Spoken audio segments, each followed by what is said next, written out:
আজ বিকেলবেলা এত প্রচণ্ড মেঘ করেছিল কি বলবো, যেন মনে হচ্ছে এক্ষুনি আকাশ ফেটে ঝড় বৃষ্টি নামবে। তো তার জন্য তাড়াহুড়ো করে জামাকাপড়গুলো তুলে আনলাম। তারপরেক্ষণে দেখি হাওয়া দিলেও মেঘ কেটে গেল। এদিকে সন্ধে দিয়ে সন্ধেবেলা জামাকাপড়গুলো ভাঁজ করতে বসেছি। এদিকে হাঁচি শুরু হয়ে গেছে, হাঁচি কাশি, অ্যালার্জিতে সমস্যা হচ্ছে। তারপরে দেখো জলগুলো ভরে নিলাম, রাতে খাবে, বোতলগুলো ভরে রাখছি।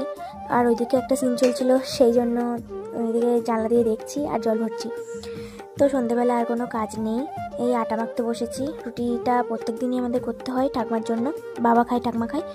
এইদিকে সানবাংলায় হচ্ছে কী বলে ওটা, লাখ টাকার লক্ষ্মী লাভ, এটা আমার খুব ফেভারিট, প্রত্যেক দিন দেখি। তো ওকে বললাম সিলিন্ডারটা লাগিয়ে দাও, গ্যাস ফুরিয়ে গেছিলো, গ্যাসটা লাগিয়ে দিল। তারপরে রুটিগুলো করে নিলাম।